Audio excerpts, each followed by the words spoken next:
seu santo nome. Ele é exaltado, o Rei é exaltado no céu. A Ele toda honra, toda glória e todo louvor para todo sempre. Quantos podem dizer amém? Quantos podem aplaudir o Senhor nesta manhã? Aleluia. Aleluia. Eu gostaria de estar meditando a palavra do Senhor com os irmãos, algo que o Senhor colocou no meu coração durante essa semana, principalmente num culto tão lindo como esse, o culto de ceia do Senhor. Antes de falarmos sobre a palavra do Senhor, pastor Ismael, acredito que todos sabem, a sua irmãzinha veio falecer essa semana. Ontem foi o enterro, então ele pediu desculpa por não estar aqui nesta manhã, pediu para agradecer as orações de todos, mas foi bom que ele estivesse em casa para um momento de descanso. Amém? Amém, igreja? Eu gostaria de estar lendo algo da palavra do Senhor que se encontra em Salmos 23.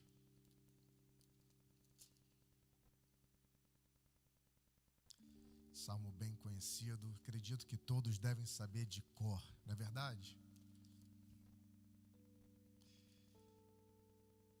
Também peço oração. Acredito que todos sabem que nós estamos começando um trabalho. O Senhor colocou no nosso coração em fazer missão na nossa área, no nosso país. E essa noite, um dos pastores lá, o seu filho, sofreu um acidente de moto e veio a óbito essa manhã. Eu não lembro do nome. Você lembra, Carininha? Não. Mas nós vamos estar orando também por ele, pela família, porque é uma perda muito grande quando se perde um filho. Amém? Eu vou ler o Salmo 23 todo, porque é bem curtinho e bem conhecido. O Senhor é o meu pastor, nada me faltará. Deitar-me faz em verdes pastos, guia-me mansamente às águas tranquilas. Refrigera a minha alma, guia-me pelas veredas da justiça por amor ao seu nome.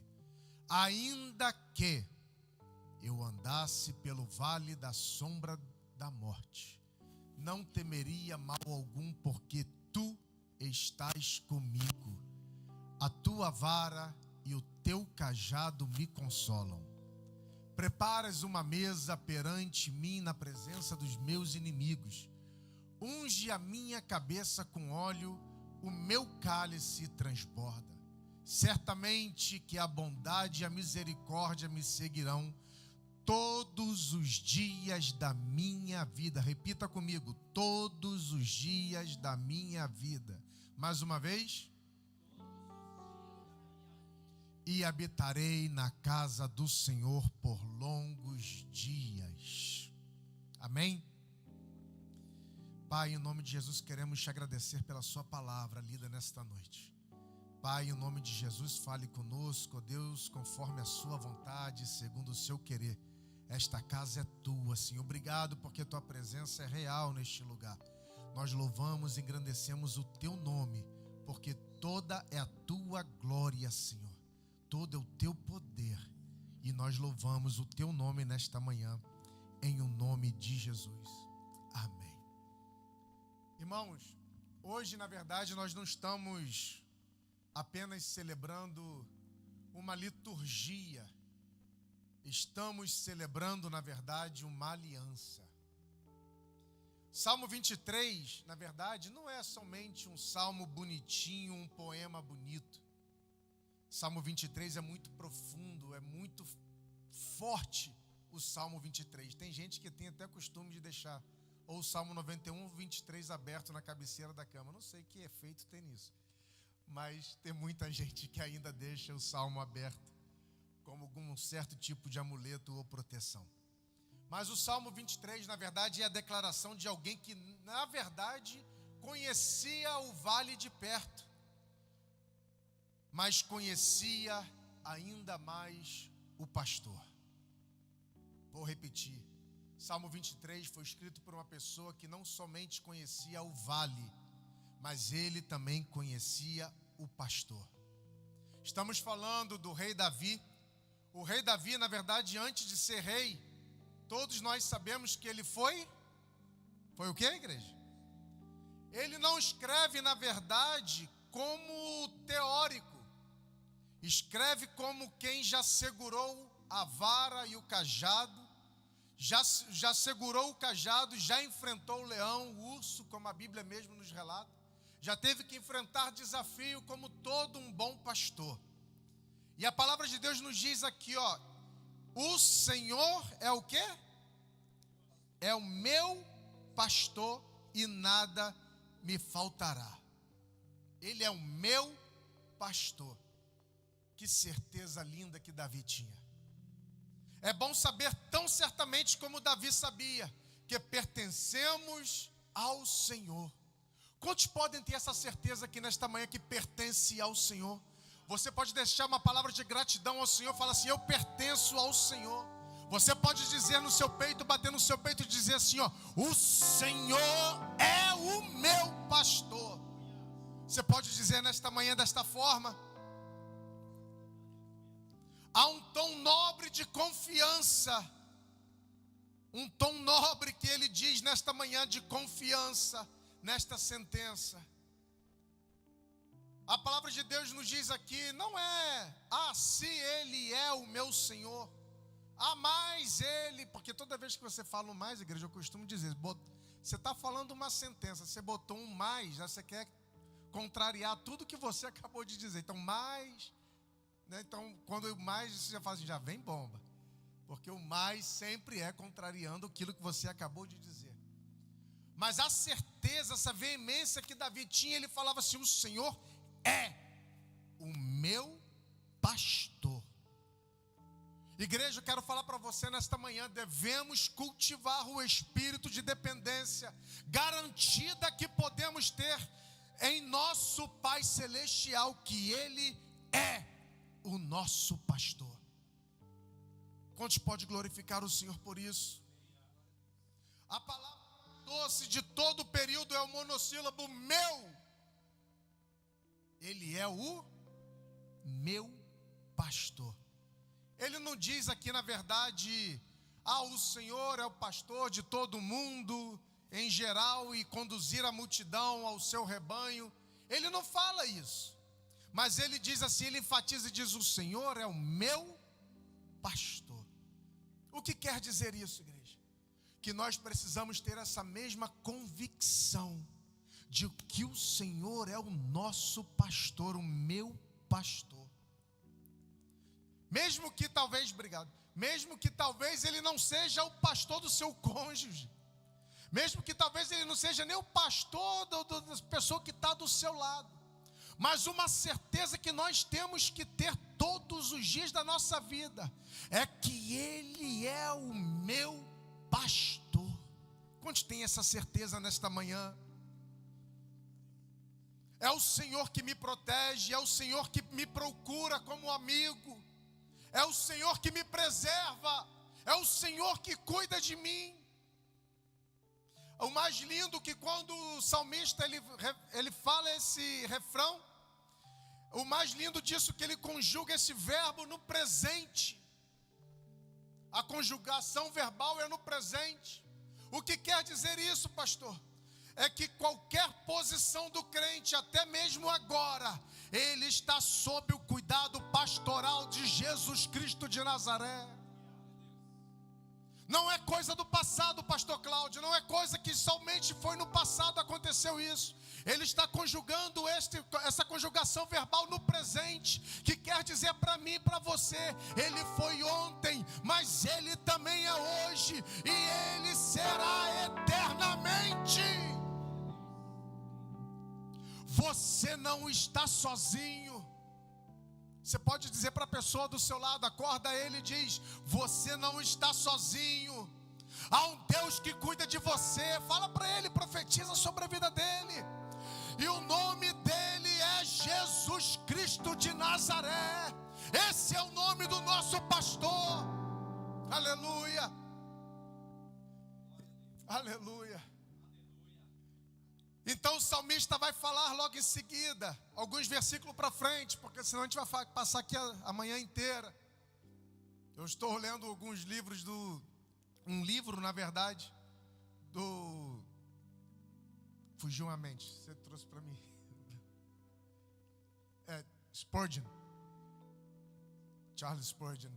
E a pregação da vida dele toda, na verdade, foi sobre salmos, né? Você vai vendo assim, que coisa mais linda.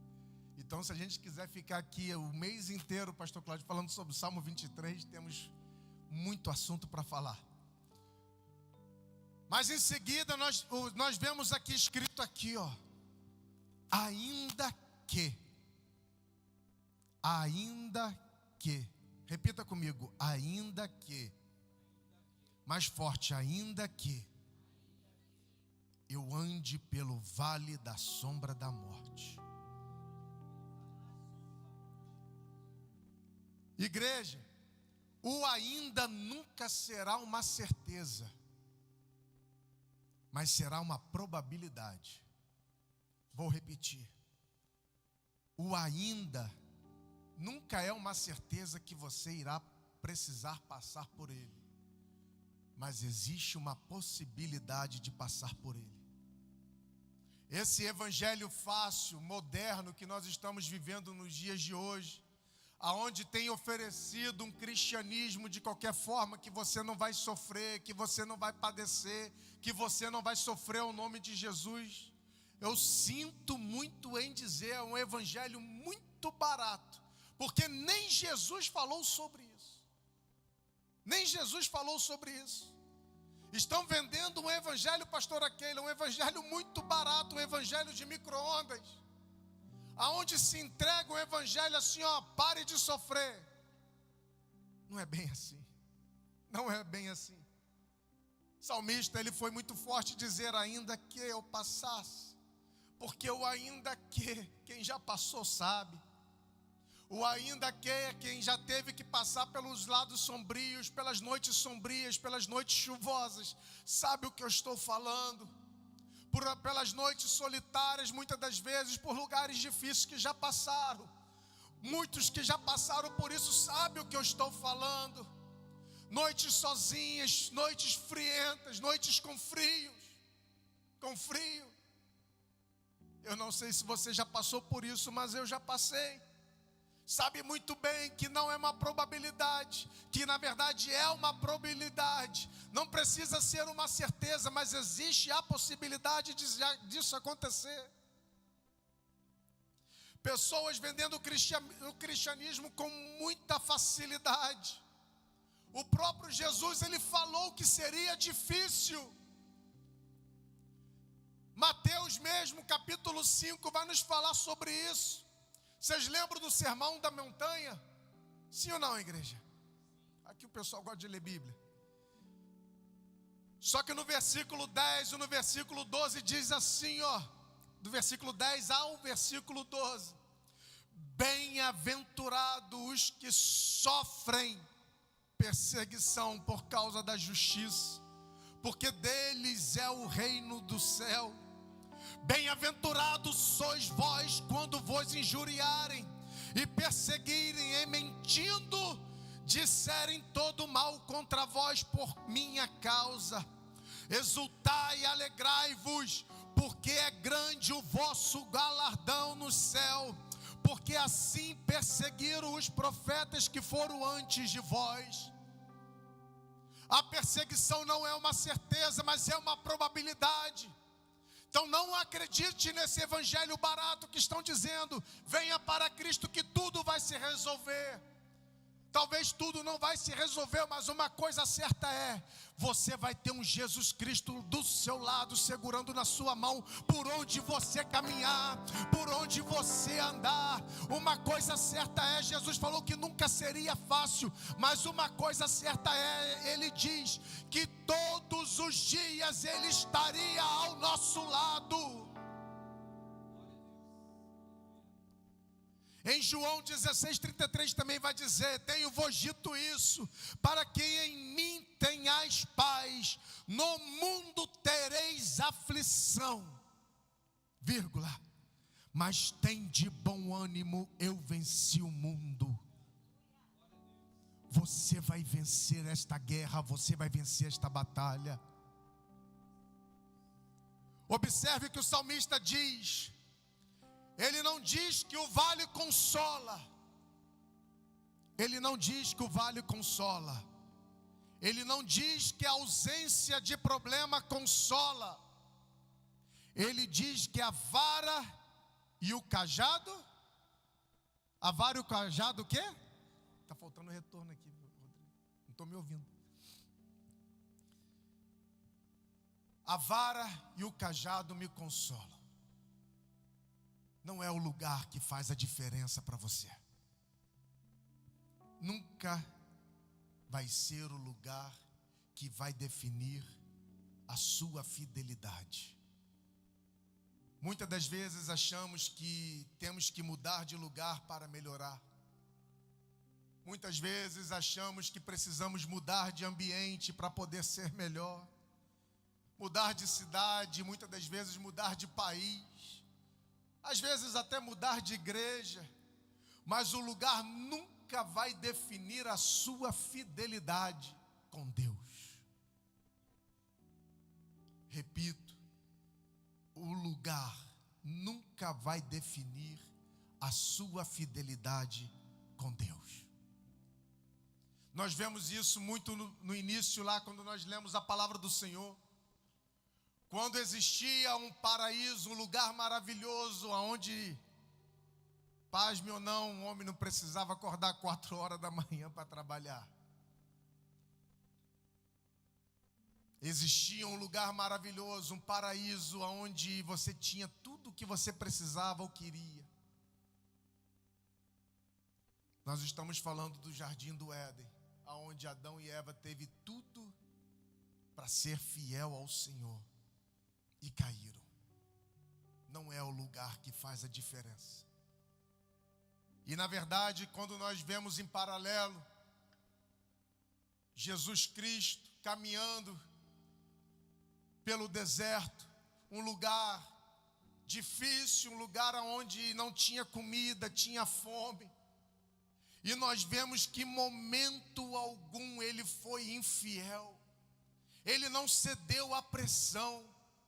Ele não cedeu a geografia, ele não cedeu o lugar, o ambiente que ele estava vivendo naquele momento. Que eu quero falar para você: não ceda, não abra mão da sua fidelidade com Deus, não abra mão daquilo que Deus tem preparado para você por conta do ambiente que você está vivendo hoje. Igreja, o que nós vivemos hoje não define quem nós somos em Cristo Jesus. O que nós vivemos hoje não quer dizer o que nós somos realmente em Cristo Jesus. Perder o momento de glorificar o Senhor.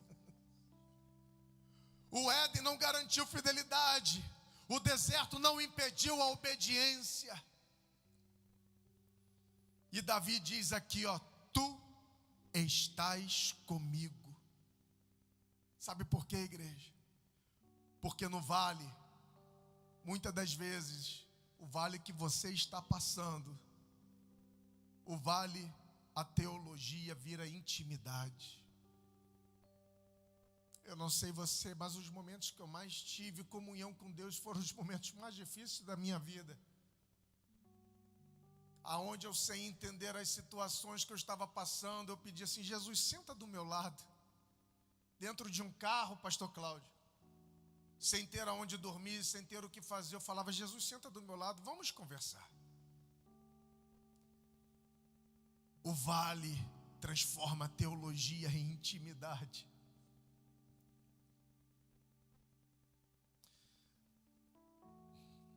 Tu estás comigo. No vale, Deus deixa de ser discurso e se torna presença.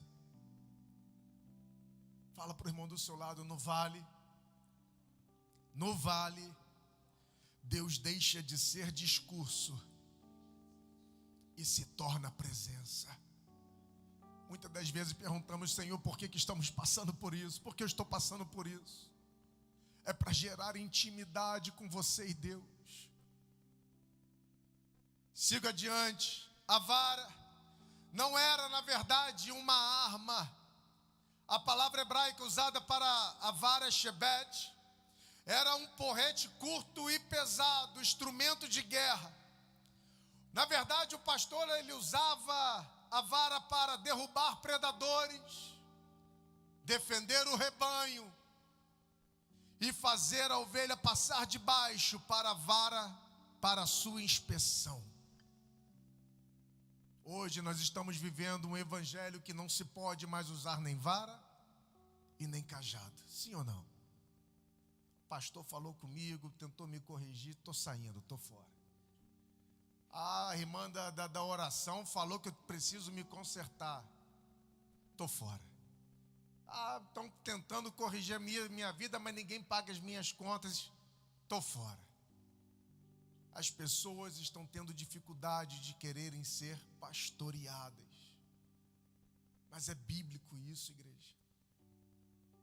A vara era usada para derrubar predadores, defender o rebanho, fazer ovelhas passar debaixo da vara para a inspeção.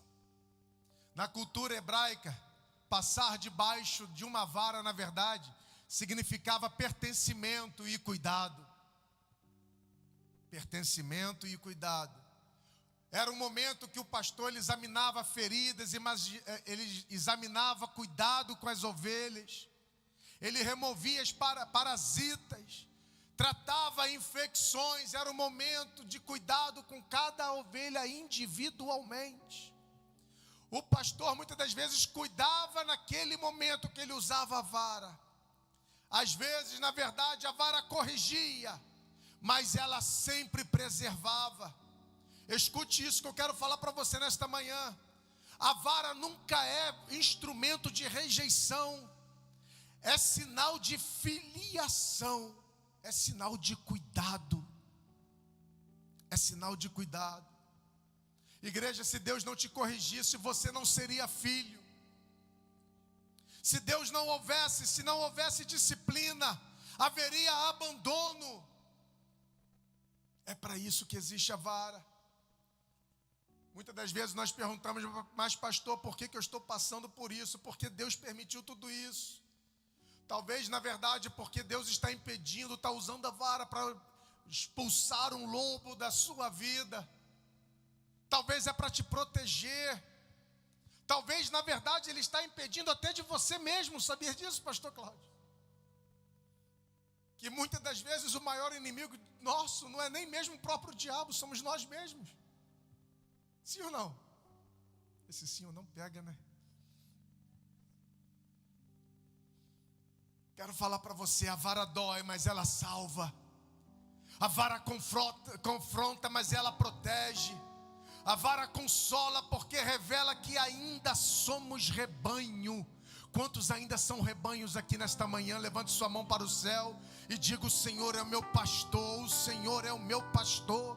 Quantos pode dizer nesta manhã: o Senhor é o meu pastor?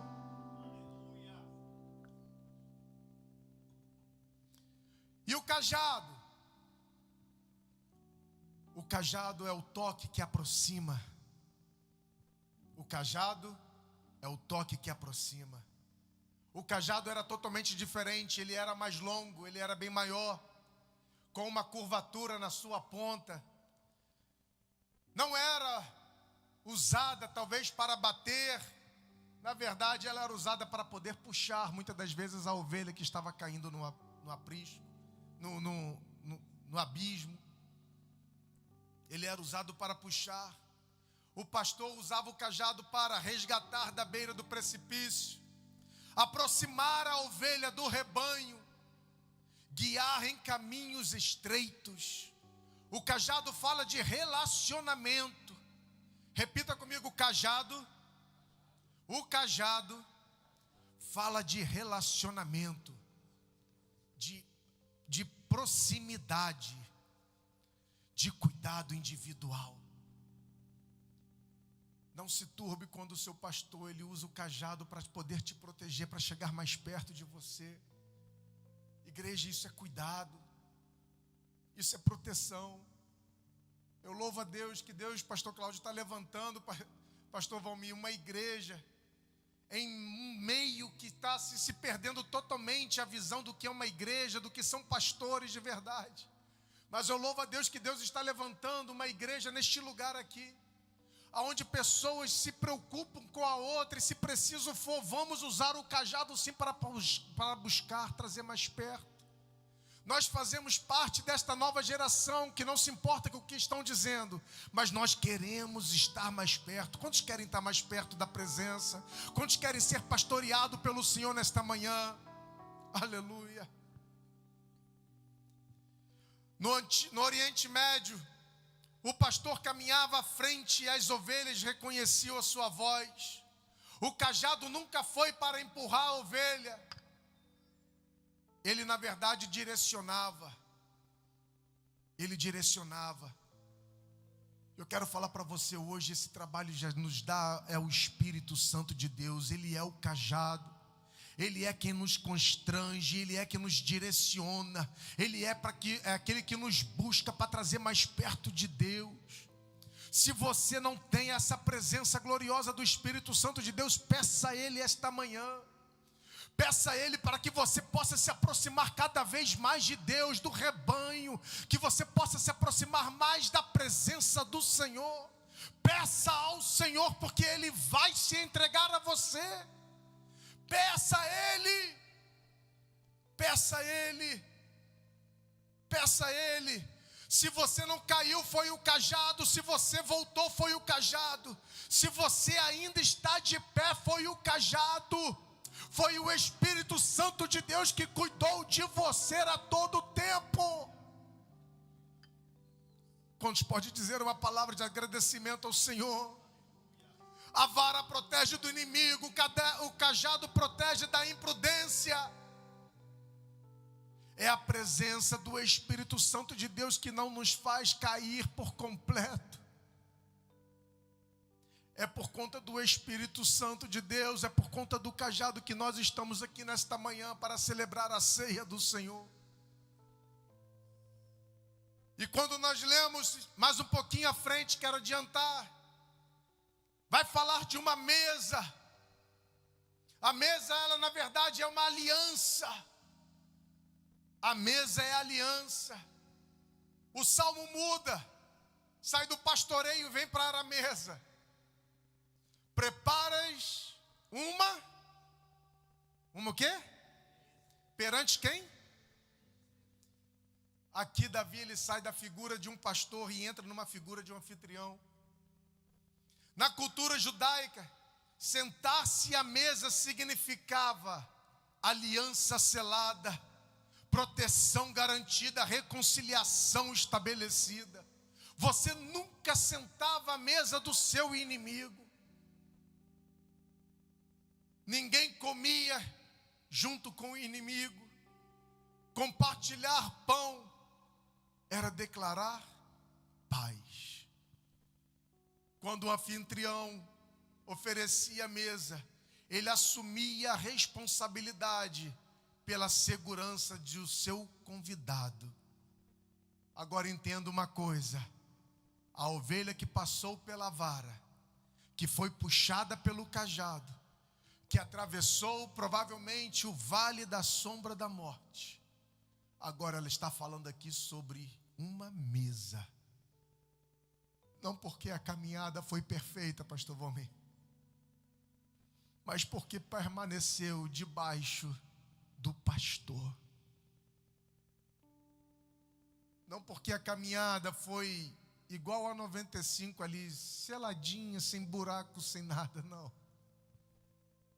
Estamos falando da BR-101, 116, lugares que é onde você passa para um lado, para o outro, pisa num buraco, é jumento passando na frente, caminhoneiro tentando te jogar para fora da pista, pessoas que era para te ajudar a ir para frente, está te jogando para o lado, freando na sua frente para que você venha a bater na traseira. Estamos falando de caminhada que não seria difícil, que seria muito difícil. Mas se nós estamos de pé aqui na ceia do Senhor nesta manhã, é porque o Senhor nos sustentou até aqui. Agora você está sentado à mesa, porque o Senhor nos sustentou. E isso aponta para a figura de Jesus Cristo. Na cruz houve vara, juízo. Na ressurreição houve cajado, a restauração. E na ceia que nós vamos celebrar ao Senhor à mesa, existe a aliança do Senhor conosco. A ceia é a mesa do pastor. E ele dizendo para você nesta manhã: você passou pelo vale, você foi corrigido, você foi sustentado, mas você continua sendo meu. Quantos pode glorificar o Senhor para isso nesta manhã? Talvez este ano, ou o ano que passou, você possa ter sentido a vara, possa ter até mesmo chorado no vale.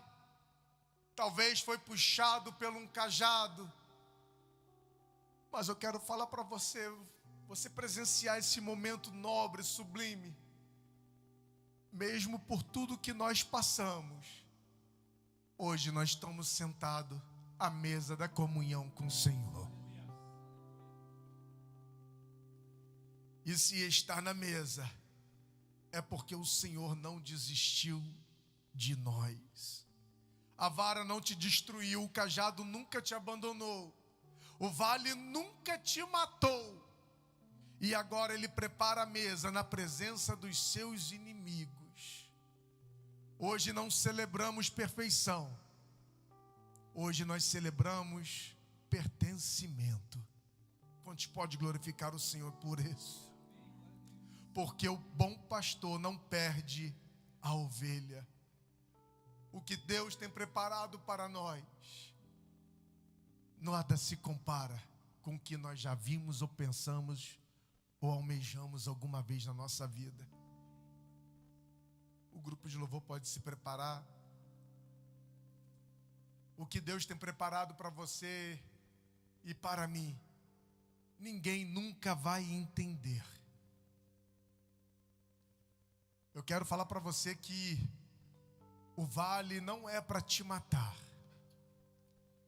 O vale nunca foi feito para te matar. Muito menos a vara ou o cajado. Não foi feito para te matar. Foi para fazer você se aproximar cada vez mais de Deus. Uma paz que excede todo entendimento é o que Deus tem preparado para nós. Eu, quando meditava nessa palavra, eu li sobre uma história de um homem chamado Horatio Gates Spafford. Alguém já ouviu falar dele? Os teólogos de plantão?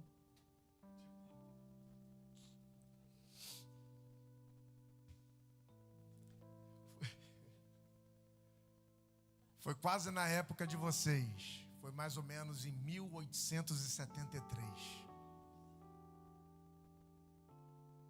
Um advogado muito renomado em Chicago,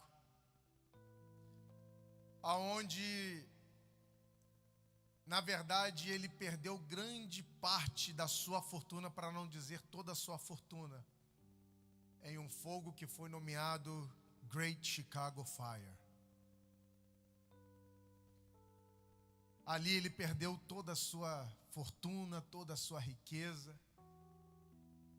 E em meio a essa perda, ele manda sua esposa e seus 4 filhos para uma viagem de barco para a Europa. Em meio a essa viagem,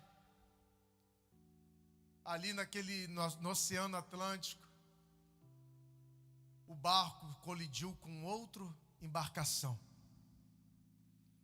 E ali ele perdeu os 4 filhos deles. E logo assim, um pouco mais tempo depois, porque naquela época não tinha internet, com certeza, a esposa dele, a sobrevivente, mandou uma carta para o seu marido,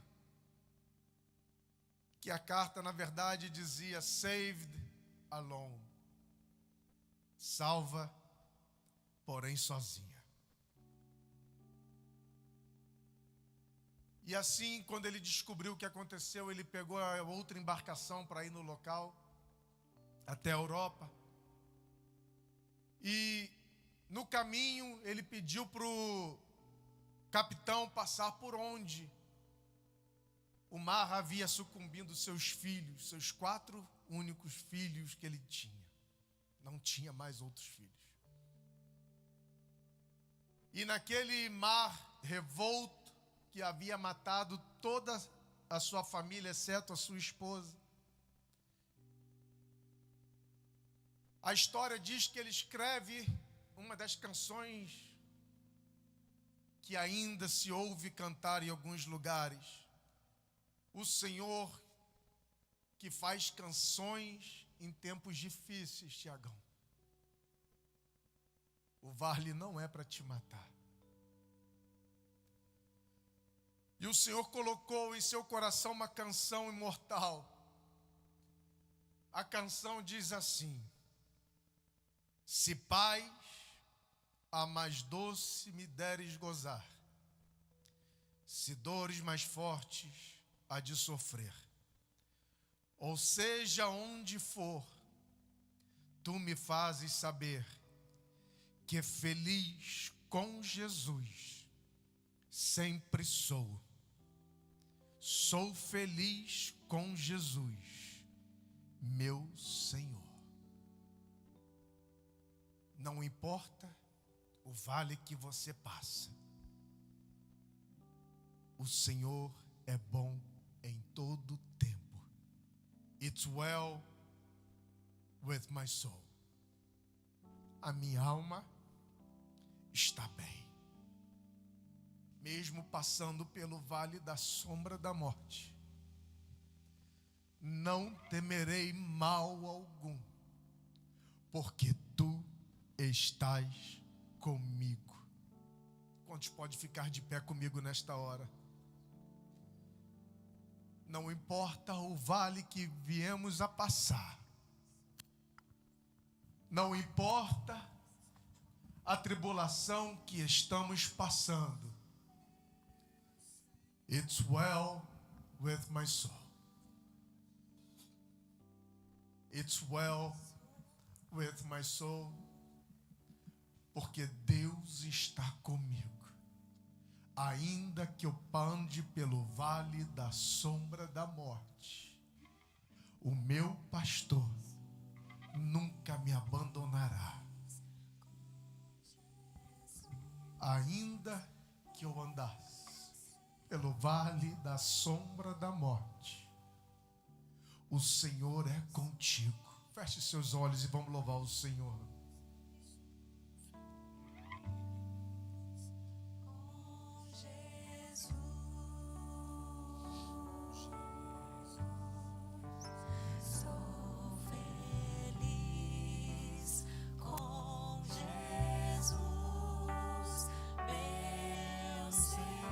Nada pode tirar essa alegria de você.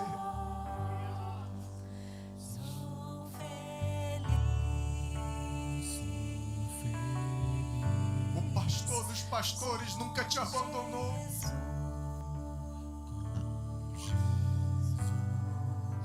Sou feliz com Jesus, meu Senhor. Sou feliz. Declare nesta manhã, independente do vale, Com Jesus.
essa mesa de aliança.